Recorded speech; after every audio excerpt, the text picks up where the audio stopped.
Good evening and praise the Lord सबको। जय मसीह की। जय मित्र, प्रेज द लॉर्ड। यिर्मयाह 39वां अध्याय किया। यहां तक हमने देखा कि यिर्मयाह का किताब बहुत इंटरेस्टिंग होता जा रहा है। क्या यिर्मयाह जो भविष्यवाणियां कर रहा था, राजा भी विश्वास करने लगा था, जिसका नाम था, आखिरी राजा था सिदकिय्याह। उस विश्वास में प्रॉब्लम क्या थी? विश्वास करता है और उसके जो अच्छे, जो अगल बगल में उसके मंत्री और उसके याजक और बहुत सारे लोग भी विश्वास करते थे। उसके ऑफिसर्स लोग, जो अधिकारी लोग, वो भी विश्वास करते थे। एक ने तो कहा था, राजा तो किताब को क्यों जलाता है, डरता क्यों नहीं? ये यहाँ पर बहुत सारी चीजें यहाँ पर आती हैं। हाँ, वो तो योयाकीम ने जलाई थी ना किताब। तो सिद्दीकिय्याह ने भी ऐसे ही किया, विश्वास नहीं किया। करता है अधूरा, है ना, गुनगुना गुनगुना टाइप का विश्वास। ये अब इससे होता क्या है? विश्वास कई लोगों का क्यों नहीं बढ़ता? इसकी वजह एक होती है, जो विश्वास करने वाले लोग होते हैं उनको एक संगति में आना चाहिए। अगर आप विश्वास करने वालों की संगति में नहीं आओगे, आपका विश्वास कभी भी जड़ नहीं पकड़ेगा। दो किस कैटेगरी के लोग थे, जैसे सिंधिया के साथ, वो अधिकारी, वो उसके लोग, मंत्री जो भी थे, वो विरोध करते हैं यिर्मयाह का, विश्वास नहीं करते। और सिद्किय्याह उनको भी खुश करना चाहता है, उनकी भी रखना चाहता है, और चोरी चोरी यिर्मयाह के साथ भी मिलना चाहता है, विश्वास भी करता है। यिर्मयाह को बोलता, प्रार्थना कर, अब बता प्रभु क्या कहता है। ये पर लेकिन कुछ लोग, जिस एक ने तो कुएं में से निकलवाया उसको, याद है वो? और वो कौन था? वो गैर यहूदी था। जो कि इसका नाम था उसका अब्देलेमेक, एबेदल मेलेक। वो खुशी। एक कुशी खुशी। व्यक्ति था। यानी यहाँ कुशी हो गया, ये इथियोपिया जिसको बोलते हैं, इथियोपिया का, यानी था, गैर यहूदी होगा वो। उसने विश्वास किया। ये सारी बातें हमें क्या सिखाती हैं? कि अगर हम विश्वास में बने रहना है, विश्वास में आगे बढ़ना है, तो सिर्फ विश्वास ही नहीं करना, विश्वासियों की संगति में भी रहना है। अगर आप विश्वासियों की संगति ना करोगे, अकेले चलोगे, और फिर इधर इधर के लोगों की, जो गैर अविश्वासी हैं, जो लोग विश्वास नहीं करते, उनके साथ ज्यादा टाइम व्यतीत करोगे, तो आपका विश्वास खतरे में पड़ जाएगा। यही चीज हुई, और यही चीज उसके साथ, राजा सिदकिय्याह के साथ हुई। तो हमने देखा कि राजा सिदकिय्याह, उसके राज्यकाल के अंदर, फिर बाबिलोन के राजा, जिसको कई जगह बाबिल लिखते हैं, बाबिलोन के राजा ने, बाबुल जो भी, ठीक है, उसने आक्रमण कर दिया। आक्रमण करके इनको घेर लिया, और सिदकिय्याह भाग रहा था, उसको भी जा पकड़ा। हम्म, उसको भी कैद ले लिया। और हमने ये भी देखा था कि सिदकिय्याह को पकड़कर उसके घर के बच्चों तक उसके आंखों के सामने मार डाला, और सिदकिय्याह की आंखों को भी फोड़ डाला। हालांकि उसकी पत्नियां, उसके घर के लोग, वो कहते रहे कि अरे तेरे अपने लोगों ने तेरा साथ नहीं दिया। ये सारी बातें वो लोग भी कहते हैं। इसका मतलब उसने अपने घर वालों की भी नहीं सुनी थी। ये अब हो क्या रहा था? उन्होंने पकड़ पकड़ कर लोगों को लेके जा रहे थे बाबिलोन में। बाबिलोन लेके जा रहे थे। तो अब यिर्मयाह के बारे में तो राजा नेबूकदनेस्सर को बिल्कुल पता था कि ये तो भविष्यद्वक्ता है, और उसके लिए उसने आदेश भी दे रखे थे कि यिर्मयाह के लिए थोड़ा हाथ हल्का रखना, बल्कि उसके साथ बड़े प्यार से बात करना, उसको सख्ती का इस्तेमाल ना करना। ठीक है। तो आइए हम देखते हैं कि यिर्मयाह उसका 40वां अध्याय। अब क्या हो रहा था जब कि बाबिलोन के वो अंगरक्षक, वो प्रधान, क्या नाम था उसका, नबूजरदान, है ना? नबूजरदान जो कि मेन जो सेनापति टाइप का था, उसने सब लोगों को पकड़ कर ले जा रहा था किधर, बाबिलोन की तरफ। ठीक है। 40वां अध्याय धीरे धीरे पढ़ते हैं, और थोड़ा सा ठहराव करके कोशिश करो हर बात को समझने की। ओके। क्या हो रहा था चलो पढ़ेंगे। हम्म। यिर्मयाह उसका 40वां अध्याय। यिर्मयाह 40, जिसकी हेडिंग है यिर्मयाह का गदल्याह के साथ रहना। जब अंगरक्षकों के प्रधान नबूजरदान ने यिर्मयाह को रामा में उन सब यरूशलेमी और यहूदी बंदियों के बीच हथकड़ियों से बंधा हुआ पाकर, जो बेबीलोन जाने को थे, छुड़ा लिया, उसके बाद यहोवा का वचन उसके पास पहुंचा। यानी यिर्मयाह को भी क्या किया, ऐसे बंदी बना ली, क्योंकि सबको पकड़ पकड़ कर ले जा रहे थे। अब जब इसको पता चला कि ये तो यिर्मयाह है, जब पता चला उसने उसको छोड़ दिया, बोला इसको इसके इसकी हथकड़ियां खोल दो। ठीक है ना। अब उसके तब प्रभु का वचन यिर्मयाह के पास पहुंचा। क्या हुआ? हम्म। अंगरक्षकों के प्रधान नबूजरदान ने यिर्मयाह को उस समय अपने पास बुला लिया। हम्म। कहा, इस स्थान पर ये जो विपत्ति पड़ी है, वह तेरे परमेश्वर यहोवा की कही हुई थी। कल भी हम बात के ऊपर चर्चा कर रहे थे, बाबुल का राजा भी जानता है नबूकदनेस्सर,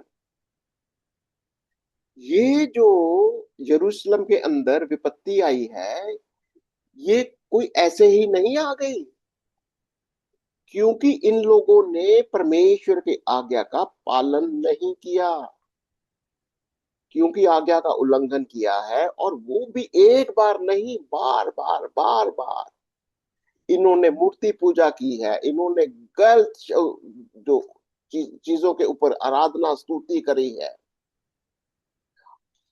परमेश्वर को जान बूझकर क्रोधित किया, उसको ईर्ष्या दिलवाई, रिस दिलवाया।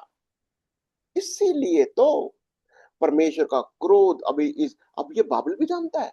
और हमने कल देखा था कि बाबुल का राजा नबूकदनेस्सर, वो भी प्रभु को, यहोवा को काफी जानता है, दर्शन भी हो चुका। दानियल के कई रेफरेंसेस हमने पढ़े थे कल। तो इससे क्या समझ में आता है कि बाबुल को पता था कि ये देश के अंदर जो भी संकट है, ये परमेश्वर यहोवा की ओर से है। ठीक है।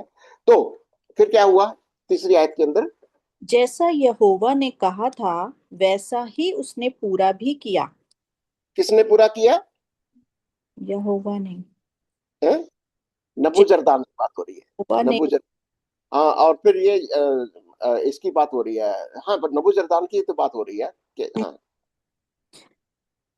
जैसा यहोवा ने कहा था, वैसा ही उसने पूरा भी किया है।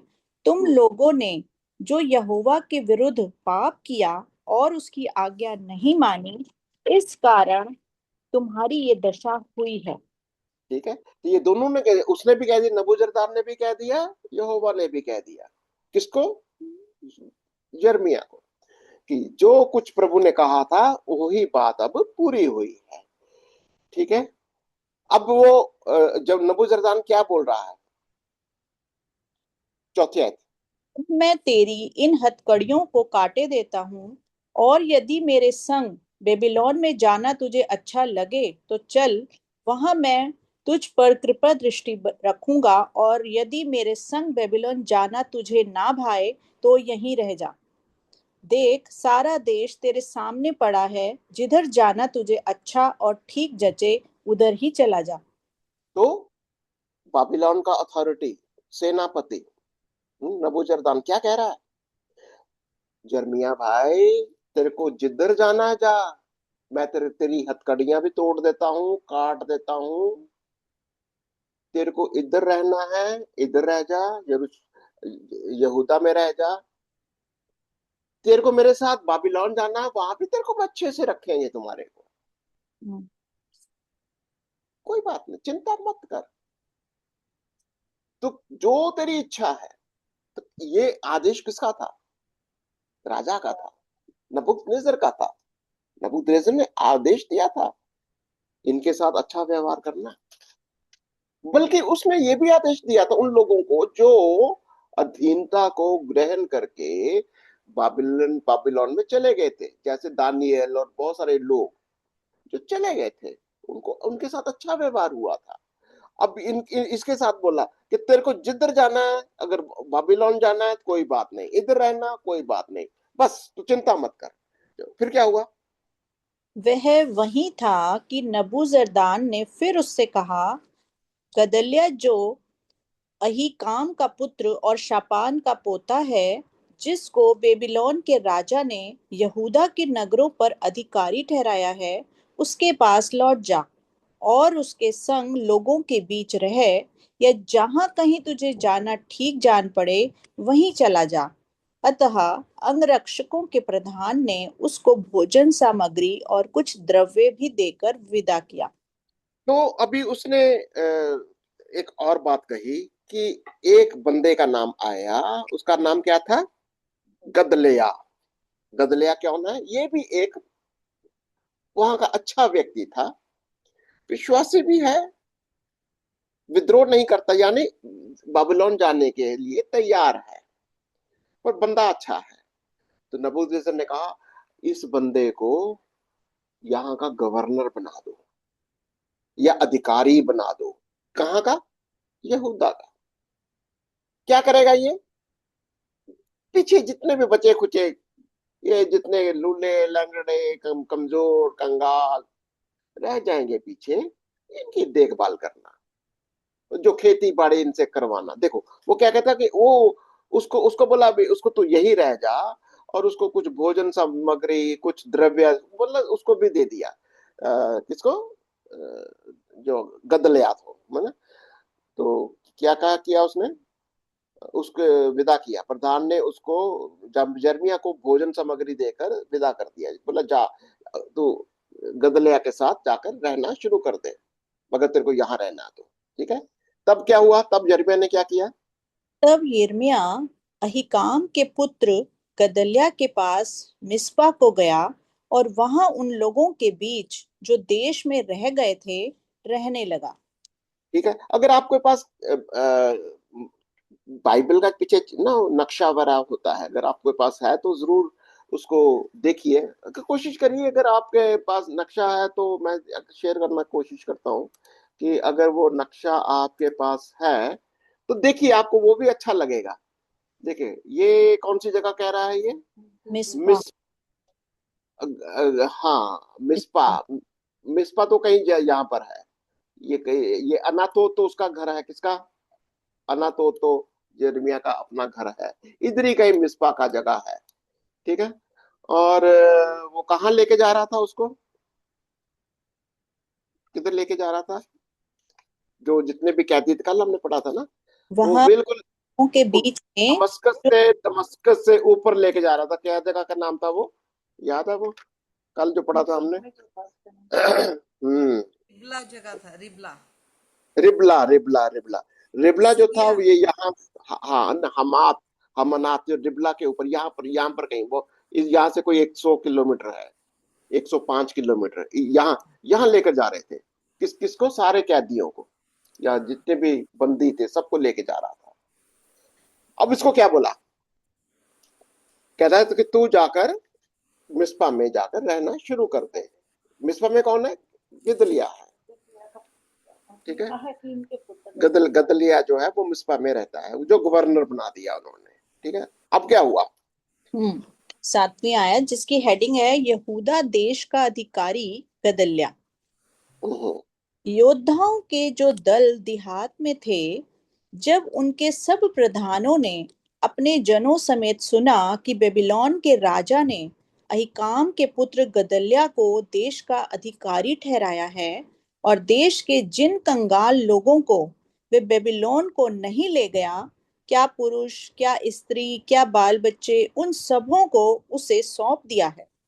देखो यहाँ पर हुआ क्या है। अभी पीछे जो रह गए थे कुछ लोग जो कि अच्छे ओहदे पर थे, अच्छे, जैसे मैं बोला ना, प्रधान टाइप के लोग थे, योद्धा टाइप के लोग थे, कुछ तो भाग गए थे, कुछ तो इधर उधर भाग गए, अगल बगल के देशों में भाग गए। वो भी वापस आए, आ गए इधर। तो बहुत हलचल ऐसी थी कि बहुत सारे लोग तो कैद में होकर चले गए, कुछ छुपके छुपके अगल बगल के देशों में भाग गए, है ना। जो जो अगर आप इसको नक्शे को देखेंगे तो अगल अगल बगल के कौन कौन से देश हैं उसके, यहाँ पर मैं दिखाता हूँ थोड़ा। अगल बगल के कौन कौन से देश हैं, जैसे अमोन है। अगल बगल का देश कौन सा हो गया? अमोन हो गया। यहाँ के कुछ लोग थे, कुछ मोआब में चले गए, कुछ एदोम में चले गए, ये अगल बगल के कुछ देश थे। वहां पर कुछ यहूदी भाग गए, कहीं बचने के लिए निकल गए। अब ये सारे अच्छे अच्छे तगड़े लोग थे, योद्धा लोग थे, पर लेकिन अब क्या हो गया, ये सब लोग आए, क्या करने लगे। योद्धाओं के जो दल देहात में थे, जब उसके सब प्रधानों ने, उन्होंने क्या सुना कि अभी तो गदलिया गवर्नर बन गया, अपना बंदा आ गया, अब चलते हैं वापस कहाँ, यहूदा चलते हैं। अब क्या करेंगे हम, चलिए आप फिर से कुछ तो करेंगे, अपने यहूदा को, अपने देश को फिर से कुछ तो करने वाले हैं, कुछ उसको रीबिल्ड करेंगे, इसका कुछ करेंगे। ये सब लोग वापस आ गए। ठीक है, उन्होंने सब, तब उन्होंने क्या किया देखो, तब 8वीं आयत। तब नतन्याह का पुत्र इश्माएल, कारे के पुत्र योहनान, योनातान और तन्हुसेत का पुत्र सराया, एपे नतोपावासी के पुत्र और किसी माकावासी का पुत्र याजन्या अपने जनों समेत गदल्याह के पास मिस्पा में आए। तो ये सारे के सारे जो अच्छे योद्धा टाइप के लोग थे, अब सब ने मिलकर कहा कि अभी तो अपना बंदा गवर्नर बना दिया गया, चलो जाकर मिलते हैं उससे। तो दो नाम याद रखना, योहनान और इश्माइल। ये भी कहीं ना कहीं ये लोग इसको गदलिया को मिलने के लिए आते कि गवर्नर, ये हमारा गवर्नर है, बड़ी अच्छी बात है। अब क्या हुआ।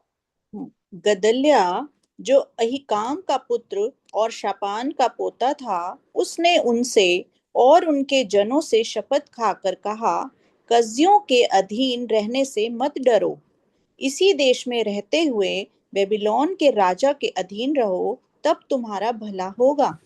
इसके साथ शपथ खाई, ये योद्धा टाइप के लोग जो अगल बगल में भाग गए थे, वापिस आ गए यहूदा में, और उनसे एक शपथ खाता है, भाई तुम लोगों को बाबिलोन का, बाबिल के राजा का विरोध नहीं करना, शांति से रहो, एक दूसरे के लिए उन्नति का काम करो, इधर उधर का जो लड़ाई झगड़े के काम मत करना। ये उनको शपथ भी दिलाता है उन लोगों को। तो क्या हुआ फिर। मैं तो इसीलिए मिस्पा में रहता हूँ कि हम्म जो कसदी लोग हमारे यहाँ आए उनके सामने हाजिर हुआ करूं, हम्म परंतु तुम दाख मधु और धूपकाल के फल और तेल को बटोर के अपने बर्तनों में रखो और अपने लिए हुए नगरों में बसे रहो। तो कहते, मैं तो भाई उनका ताबेदार हूं। मैं तो भाई जब वो कसदी लोग आएंगे, मैं तो उनके सामने हाजिर हुआ होता हूँ, मैं तो उन्हीं का नौकर हूँ, उन्होंने मेरे को गवर्नर बनाया है तुम लोगों के लिए, कि तुम लोग यहाँ पर रहो, खेती बाड़ी करो, ये जो फल है, तेल है, बटोरो, सारी चीजें करो, तुम लोग दाख मधु लगाओ। फिर क्या होता है, हाँ, 11वीं आयत। फिर जब मोआबियों, अमोनियों, एदोमियों और अन्य सब जातियों के बीच रहने वाले सब यहूदियों ने सुना कि बेबीलोन के राजा ने यहूदियों में से कुछ लोगों को बचा लिया और उन पर गदल्याह को, जो अहीकाम का पुत्र और शापान का पोता है, अधिकारी नियुक्त किया है। मैंने कहा था ना, बहुत सब लोगों ने सुना। ये वो जो तस्वीर आपको दिखाई थी मैंने, बगल बगल के कितने देश हैं ये, कौन कौन से देश हैं, मुआबी, ये देखो मुआब, ये मुआब हो गया, अमोनी हो एदोम गए, है, ये मोआब है, अमोनी है, अमोनी है। अदोमी हो गए, ये अगल बगल के सारे देश के लोग जितने भी थे सब आने लगे। अरे भैया, भैया हमारे हमारा हमारा अपना बंदा है, वो एक गवर्नर है, वो हमारी देखभाल करेगा, आइए हम अपना कुछ करते हैं मिलजुल कर। वो सब लोग आ गए। तब क्या हुआ? हम्म। तब सब यहूदी जिन जिन स्थानों में तितर बितर हो गए थे, वहां से लौटकर यहूदा देश के मिस्पा नगर में गदल्याह के पास आए और बहुत दाखमधु और धूप काल के फल बटोरने लगे। तो यानी सब लोग, इसको अंग्रेजी में बोलते हैं द रेमनेंट्स। रेमनेंट का मतलब बचे हुए लोग जो यहूदा में आ गए। इसकी भी बहुत बड़ी एक थियोलॉजी है। इसको बोलते हैं रेमनेंट, अंग्रेजी में बोले या हिंदी में बोलते हैं बचे हुए लोग, बचे खुचे जितने भी लोग थे वो यहूदा वापस आ गए। और प्रभु ने कहा, या यिर्मयाह ने कहा, या इस गदलिया ने कहा, कोई बात नहीं, चिंता मत करो, यहाँ पर खेती बाड़ी करो, फल लगाओ, फलवंत हो जाओ, और बाबिलोन के अधीन रहो, ये कहने लगा। अब उधर क्या चल रहा था? ये जो जितने भी बाहर से वो योद्धा लोग थे, उनका मन कुछ और ही चल रहा था, कहीं कुछ खेल कुछ और चल रहा था। क्या हो रहा था चलिए देखते हैं 13वीं आयत से। 13वीं आयत, जिसमें हेडिंग है गदल्याह की हत्या। हम्म। तब कारे का पुत्र योहनान और मैदान में रहने वाले योद्धाओं के सब दलों के प्रधान मिस्पा में गदल्याह के पास आकर कहने लगे, क्या 14वीं तू भी। जानता है कि अम्मोनियों के राजा बालिस ने नतन्याह के पुत्र इश्माएल को तुझे जान से मारने के लिए भेजा है, परंतु अहीकाम के पुत्र गदल्याह ने उनकी प्रतीति ना की। क्या पॉलिटिक्स चल रही थी अभी? जो अगल बगल के अम्मान का जो राजा था, उसने अपना एक बंदा भेजा। क्या नाम था उसका? इश्माइल। था वो यहूदी। क्या करने के लिए? गदलिया की, उसको मर्डर करने के लिए, उसकी हत्या कर दो। क्या? कहीं ना कहीं वो राइवलरी। अब वो अंदर ही अंदर वो चाहता नहीं, हो सकता है कि वो अपना बंदा पठाना चाहता है, या बाबिलोन का विरोध कर रहा है, ये जो भी चल रहा है, लड़ाई चल रही है। ये सारी की सारी जासूसी किसने किसने बताई? ये जो बहुत सारे लोग आए, कौन लोग आए? योहनान और बहुत सारे योद्धा जो इसके पास आकर कहने लगे। क्या कहने लगे? क्या तू जानता है? अभी योहनान को याद रखना, योहनान एक अच्छा इन्फॉर्मर था, उसका अच्छा योद्धा था, जो गदलिया को कहने लगा, क्या तू जानता है? यानी कि अमोनियों के राजा, क्या नाम था इसका, बलीस ने नतनिया के पुत्र इश्माइल को तुझे जान से मारने के लिए भेजा है। पर लेकिन क्या हुआ? गदलिया ने क्या किया? नहीं नहीं नहीं नहीं नहीं, ऐसा नहीं हो सकता, ऐसा नहीं हो सकता, मेरे लोग हैं, मेरे लोग हैं, ये नहीं, ऐसा नहीं कर सकते। यहां पर आकर कहानी पलटा खाती है। अब क्या होता है आगे देखते हैं, फिर क्या हुआ? फिर फिर कारे फिर कारे के पुत्र योहनान ने गदल्याह से मिस्पा में छिपकर कहा, मुझे जाकर नतन्याह के पुत्र इश्माएल को मार डालने दे, और कोई इसे ना जानेगा वह क्यों तुझे मार डाले, और जितने यहूदी लोग तेरे पास इकट्ठे हुए हैं वे क्यों तितर बितर हो जाएं, और बचे हुए यहूदी क्यों नष्ट हों। तो ये इसने तो इंफॉर्मेशन दी उसको। तो ये जो योहन्नान है, इसके पास खबर है, इसके पास खबर थी। देखिए एक चीज समझना होगा, यहूदियों में इंफॉर्मेशन रखना, बहुत सारा खबरी रखना, ये परमेश्वर की दी हुई बहुत बड़ी परमेश्वर का दान है। आज भी पूरी दुनिया यहूदियों से क्यों डरती है मालूम है? बड़ी इंफॉर्मेशन होती है इनके पास। मोसाड नाम सुना होगा। सारी दुनिया आज भी मोसाड से, यहूदियों से डरती है। इनको पता होता कौन बंदा कहाँ बैठा है, कौन बंदा क्या कर रहा है, घर के अंदर से मारते हैं, सब कुछ पता होता है। ये इंफॉर्मेशन होती है इनकी। और ये परमेश्वर का बहुत स्पेशल दान है। ये उनके अंदर वो पता, वो सब कुछ पता है, ये बंदा कौन है, किसने भेजा, क्यों भेजा, मकसद क्या है, ये वाली बात। उसने कहा ये तेरे लिए ठीक बंदा नहीं है, ये तेरे को मरवा डालना चाहता है, और तू मेरे को बता कि मैं इसका खत्म कर देता हूं, इसका काम तमाम कर देता हूं। अब यहां पर क्या कहता है, गदलिया ने क्या कहा? अहीकाम के पुत्र गदल्याह ने कारे के पुत्र योहनान से कहा, ऐसा काम मत कर, तू इश्माएल के विषय में झूठ बोलता है। क्या है ये? अब ये आज हम ये कोशिश करेंगे ये सारी चीजों को समझने की।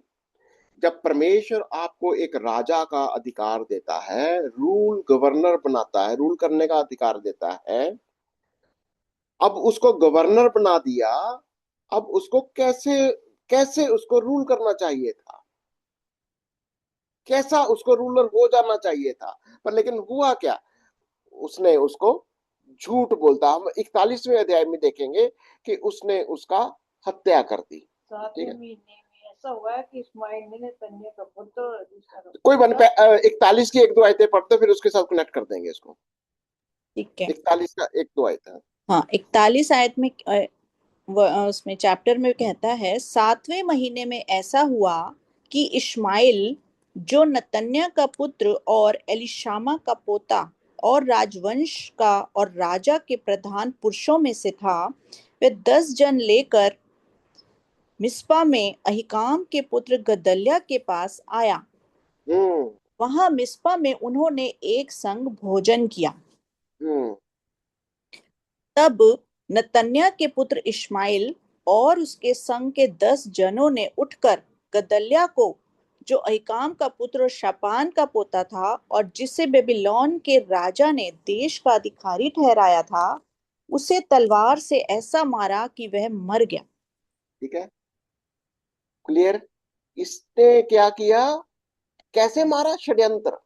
हम्म। भोजन करने बैठे हैं, उसके सगे बन रहे हैं, उसके भाई बन रहे हैं, और अंदर ही अंदर क्या चल रहा है, मारने का प्लान। मारने का प्लान। शिक्षा क्या निकलती है यहां पर? गदलिया की असल में एक सिंपल राजा की तरह गवर्नर बना दिया गया उसको। परमेश्वर का वचन क्या सिखाता है, प्रभु का वचन क्या सिखाता है? कि सांप की तरह चतुर और किसकी तरह बोले रहो? कबूतर की तरह। कबूतर की मानंद भलाई करने के लिए भोले और सर्प की तरह चतुर। ये परमेश्वर की शिक्षा है आज भी, कि हमें सबसे पहली बात कि गदलिया को सबसे पहला उसका गड़बड़ कहाँ करी, उसने फेलोशिप किसके साथ करी? उसके साथ कौन था? जर्मिया था अभी, यिर्मयाह रहता था। क्या उसने यिर्मयाह से बातचीत करी? नहीं, यिर्मयाह क्यों? से ये सारी बातें उसने नहीं पूछी, नहीं करी ना।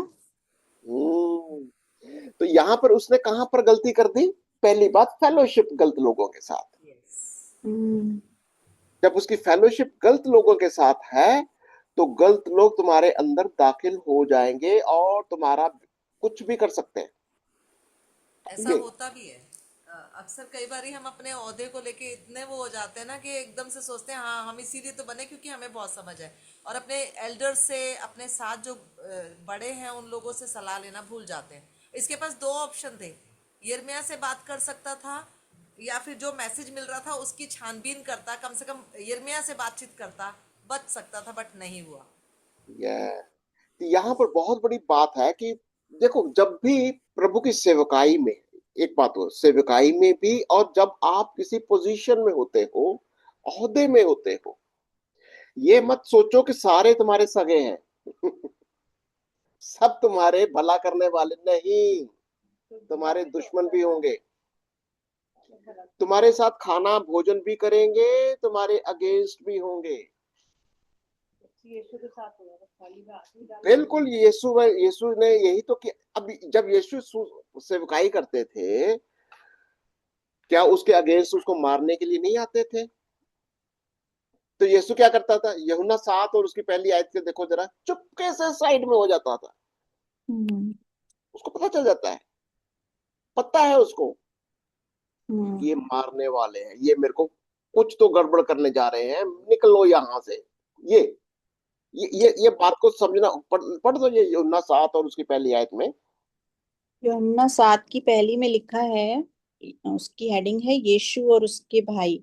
इन बातों के बाद यीशु गलील में फिरता रहा, क्योंकि यहूदी उसे मार डालने का यत्न कर रहे थे, इसलिए वह यहूदियों में फिरना ना चाहता था।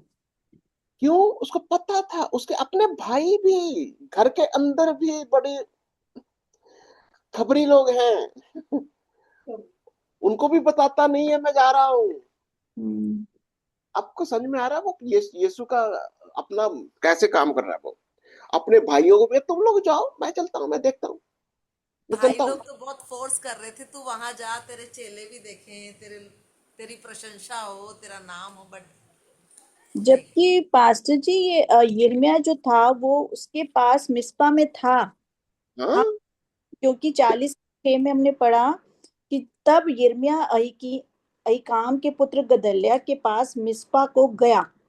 बिल्कुल, यही तो मैं तो कह रहा हूँ। अच्छा, मतलब वो मिस्पा में तो था यिर्मयाह, लेकिन उसने उससे कोई वो नहीं ली, कोई सलाह नहीं ली, कुछ बताया ये नहीं। ओ। ये यही मैं कह रहा हूँ कि असल में फेलोशिप आपकी बहुत मायने रखती है। जब आप किसी भी समस्या को, पहली बात, जब हम्म। किसी ने आपको कोई खबर दे दी, जैसे यूहन्ना ने उसको खबर दी भी तेरे खिलाफ एक षड्यंत्र रचा जा रहा है। अब तुम उस षड्यंत्र के लिए तुमको एक दो लोगों से बात करनी चाहिए कि नहीं चाहिए, करनी चाहिए? करना तेरा चाहिए। कोई अपना इनर सर्कल होना चाहिए कि नहीं होना चाहिए? हम्म। गदलिया ने अपना इनर सर्कल नहीं बनाया। गदलिया एक बिल्कुल भोला भाला, बस सब प्रभु करेगा, सब ठीक ठाक है, ऐसा नहीं होता। गदलिया बहुत सिंपल बन गया, और शायद इसी वजह से उसको गवर्नर भी बनाया था। पर परमेश्वर के लिए, उसके राज्य के लिए प्रभु का वचन यही सिखाता है कि अपने आप को बड़े होशियारी से सेवकाई करो, होशियारी से रहो। और परमेश्वर का वचन यही कहता है कि हमने कहा मत्ती 10 का पढ़ेंगे, 10 का 16-17 पढ़ दो। मत्ती 10 और उसकी 16-17।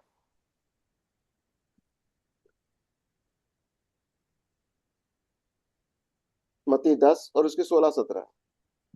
मत्ती 10 उसकी 16-17 में लिखा है, देखो, मैं तुम्हें भेड़ों के समान भेड़ियों के बीच में भेजता हूँ। हम्म। ये सांपों के समान बुद्धिमान और कबूतरों के समान भोले बनो, परंतु लोगों से सावधान रहो, क्योंकि वे तुम्हें महासभाओं में सौंपेंगे और अपनी पंचायतों में तुम्हें कोड़े मारेंगे। आपको पता नहीं है कौन तुम्हारा दुश्मन है?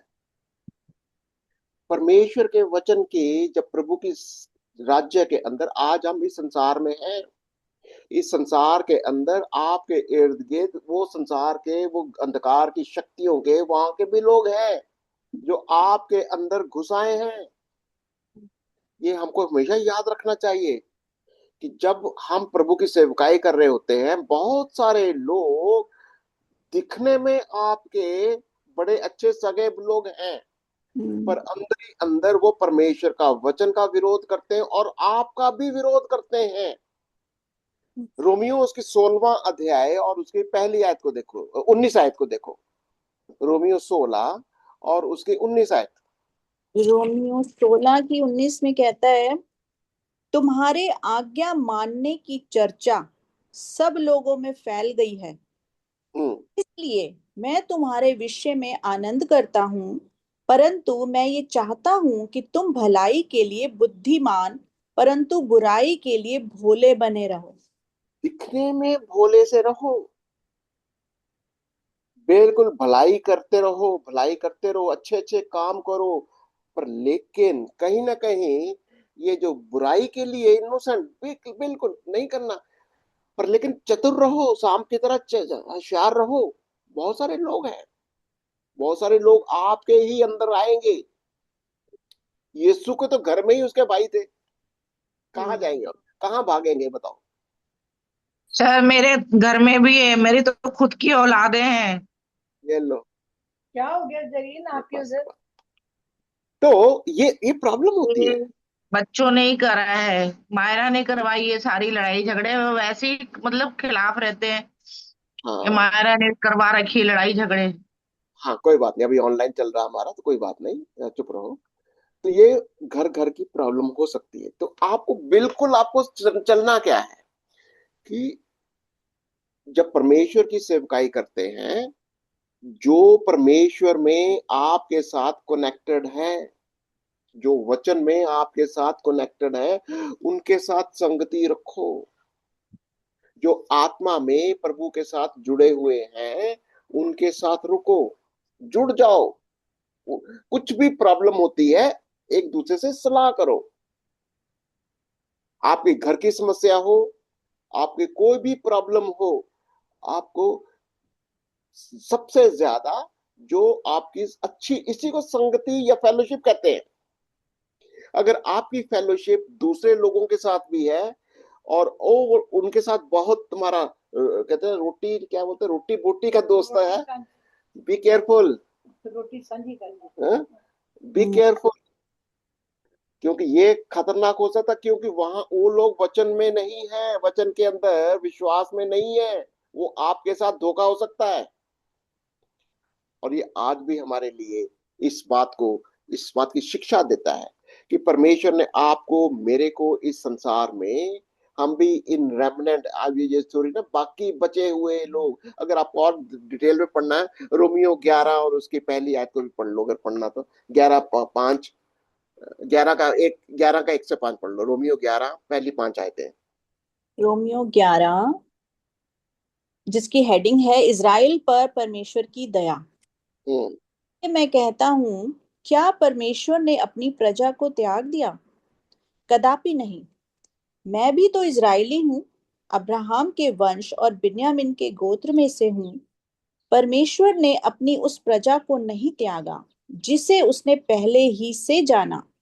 क्या तुम नहीं जानते कि पवित्र शास्त्र एलिया के विषय में क्या कहता है, कि वह इज़राइल के विरोध में परमेश्वर से विनती करता है, हे प्रभु, उन्होंने तेरे भविष्यद्वक्ताओं को घात किया और तेरी वेदियों को ढा दिया है, और मैं ही अकेला बचा हूँ और वे मेरे प्राण के भी खोजी हैं।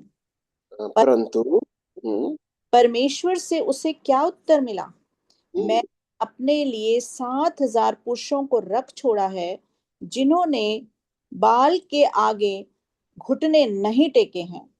ठीक हम्म, ही रीति से इस समय भी अनुग्रह से चुने हुए कुछ लोग बाकी हैं।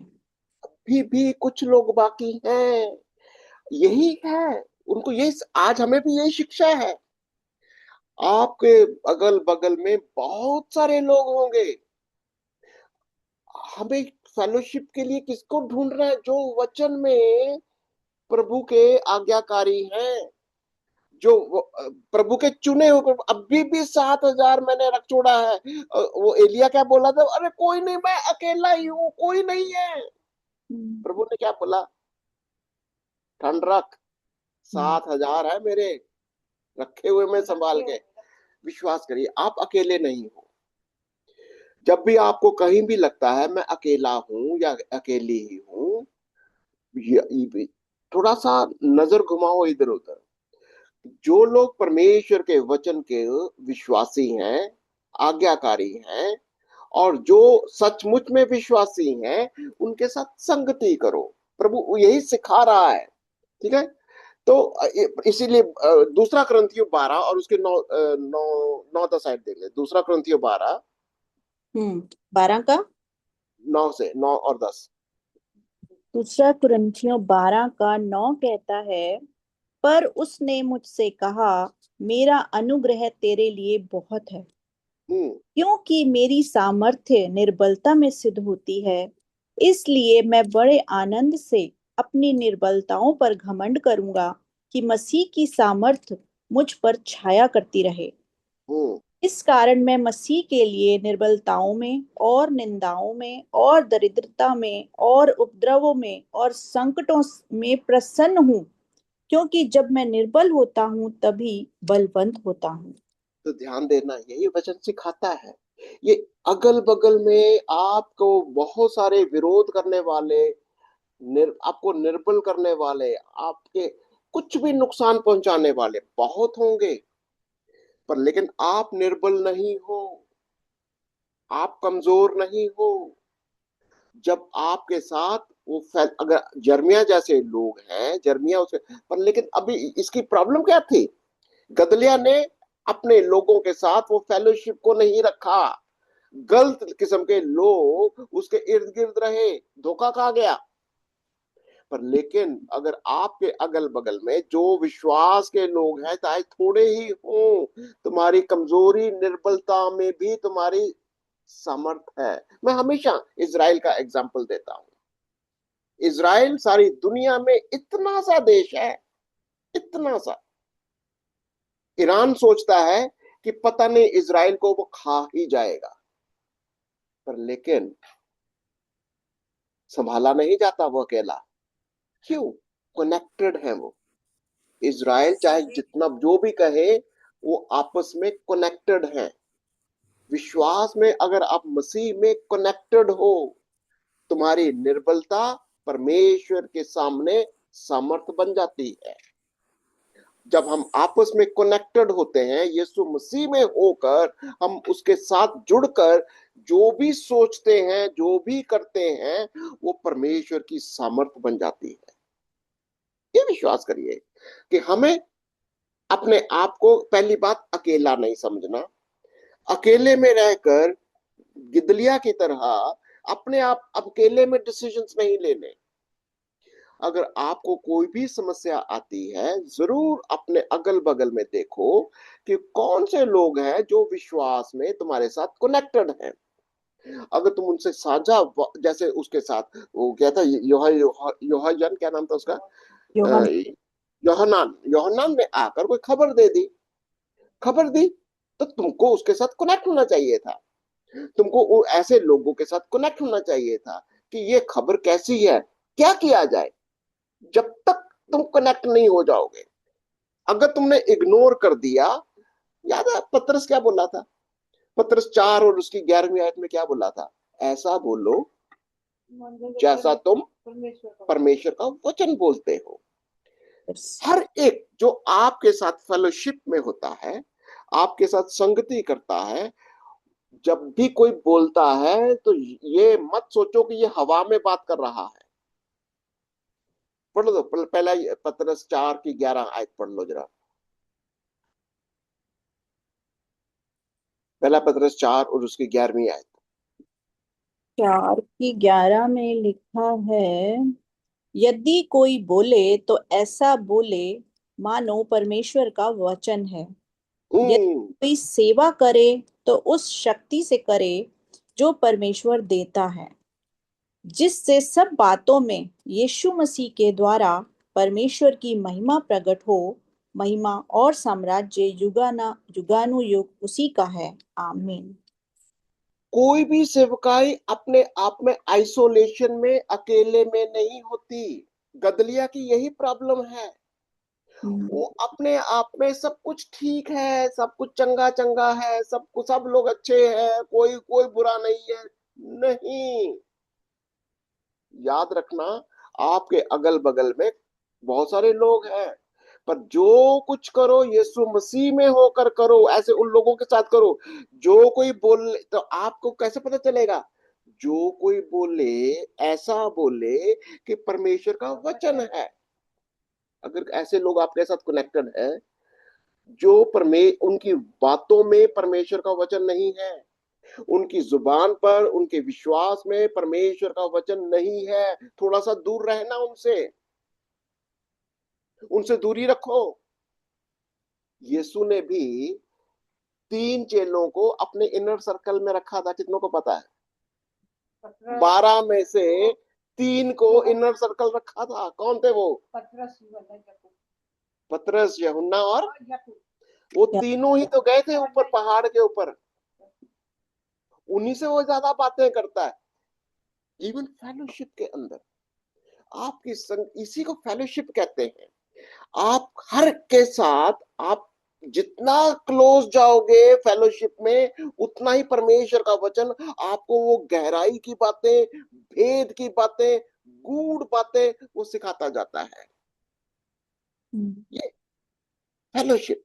मैं आपके साथ आज का प्रभु का जो वचन है यही है कि आपकी फेलोशिप बहुत क्लोज हो, बहुत क्लोज होनी चाहिए। अगर कोई परमेश्वर जो बोलता है, परमेश्वर का वचन नहीं बोलता, इधर उधर की बातें करता, थोड़ा सा बी केयरफुल, थोड़ा सा दूरी रखो उससे, उससे अपने आप को। तो कहीं ना कहीं हमको सावधान रहना है, चतुर बनना है। तो आज के लिए आपका यही संदेश है कि हम अपने जीवनों को, जिस भी पोजीशन में आपको रखा है प्रभु ने, सावधान रहो।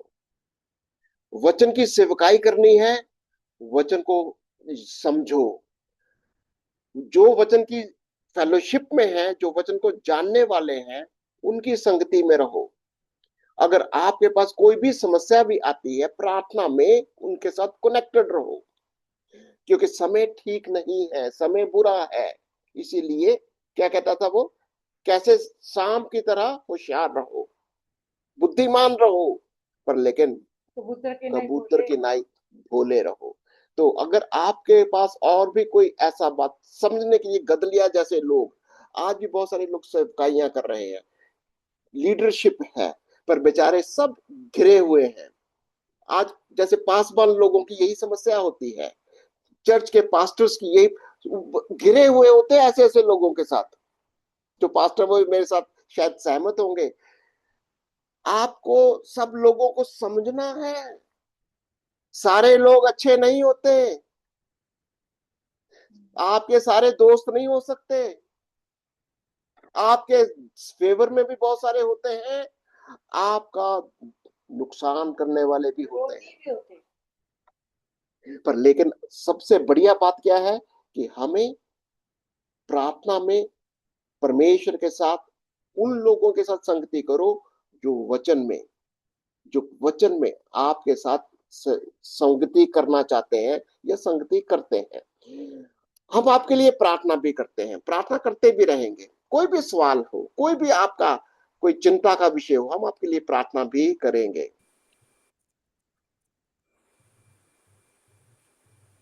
कौन प्रार्थना करेंगे? मंजू। अच्छा, आइए प्रार्थना करें। स्तुति आराधना के योग्य हमारे जीवित और सामर्थी पिता प्रभु जी, धन्यवाद के साथ प्यारे पिता परमेश्वर, हम अपने सरों को प्रभु आपके सम्मुख झुकाते हैं पिता। आपका धन्यवाद करते हैं प्यारे पिता परमेश्वर कि आपकी करुणा, आपकी दया प्रभु हमारे जीवन में अब तक है प्रभु, कि हम जीवित हैं प्रभु, मिट नहीं गए प्यारे पिता परमेश्वर प्रभु। ये आपका रहम है प्यारे पिता परमेश्वर, आपका प्रेम है खुदा बाप हम लोगों के लिए प्रभु जी, कि आपने हमें मौका दिया खुदावन कि हम अपने जीवन में बदल सकें प्यारे पिता परमेश्वर प्रभु। पिता हम धन्यवाद करते हैं आज के दिन के लिए पिता, जिसमें यिर्मयाह के 40वें अध्याय को प्रभु जी आज हमने पढ़ा खुदावन, एक और नए स्वभाव को हमने अपने जीवन में पाया पिता। होने दे खुदावन प्यारे पिता परमेश्वर, सच में प्रभु जी जो बातें आज हम सीख रहे हैं प्यारे पिता परमेश्वर, ये हमारे जीवन में बनी रहे खुदावन। कितनी भली बातें खुदावन, कितने वर्षों तक खुदावन तू लोगों को सिखाता आ रहा है प्रभु जी, समझाता आया प्यारे पिता परमेश्वर, लेकिन लोगों ने सच में खुदावन तूने कहा मैंने एक ढीठ कौम के आगे, एक जिद्दी कौम के आगे, ऐसे लोगों के आगे अपने हाथों को फैलाया, ऐसे लोगों को अपने सुसमाचार को दिया जिन्होंने नहीं सुना प्रभु प्यारे पिता परमेश्वर। क्या हम उनमें से हैं? क्या हम भी वैसे ही हैं प्रभु कि तेरी आवाज को आज सुनकर, तेरे इन वचनों को पढ़ के प्रभु जी, इन जीवित गवाहियों को पढ़ के प्रभु अपने जीवन को नहीं बदल रहे? ओ पिता हमें क्षमा कर दे पिता, हम चाहते हैं प्रभु ये जो जीवन हम सीख रहे हैं खुदावन, इन्हें हमको जीना है प्रभु। ये एक जीवित कलाम है प्यारे पिता परमेश्वर प्रभु जी, प्यारे पिता परमेश्वर, इसमें हम अपने जीवन के उन सारी बातों को देख पा रहे हैं प्रभु जो कहीं ना कहीं हम लोगों के अंदर है प्यारे पिता परमेश्वर। पिता हम धन्यवाद करते प्रभु कि यिर्मयाह की स्टडी प्रभु हमारे सामने आई है प्रभु, हमने इसे बहुत बार पढ़ा प्रभु लेकिन नहीं जाना पिता, लेकिन जब आज पढ़ रहे खुदावन तो तेरी बहुत भेद की बातों को सीखने पा रहे हैं। हाँ खुदावन ये सच है प्रभु, हमारे मुख से निकलने वाले शब्द प्यार पिता परमेश्वर, हमें उनकी जांच करनी है, पड़ताल करनी प्रभु कि हम क्या बोलते हैं, हमारे शब्द किसको कैसी तसल्ली देते हैं खुदावन। जैसे भी भाई ने प्रभु वचन में बताया कि पहला पत्रस 4 उसकी 11 के अंदर कि जब तुम बोलो तो ऐसे बोलो जैसे प्रभु का वचन बोलते हो। प्रभु प्यार पिता परमेश्वर, आप हमारे वाणी को प्रभु जी शुद्ध करें प्रभु। यदि हमारे बोलने से, हमारे चलने फिरने से किसी को ठेस लगती है पिता, तो होने दे प्यार पिता परमेश्वर, हम किसी दूसरे को ना बदल के प्रभु खुद को बदलने वाले हो सके। कमियां हम में ही है प्यार पिता परमेश्वर, घटियां हमारे जीवन में ही है प्यार पिता परमेश्वर, लेकिन हम दूसरों को निखारते प्रभु। होने दे खुदावन, पहले हम खुद को, अपने आप के विचारों को प्रभु जी सही करें प्यार पिता परमेश्वर, ताकि हम आगे बढ़ने वाले हो सके, अपने बच्चों को, अपने परिवार को, अपने लोगों को, अपनी कलीसिया के लिए प्यार पिता परमेश्वर काम कर सके। प्रभु जी मैं धन्यवाद देती हूँ प्रभु आज की स्टडी के लिए खुदावन।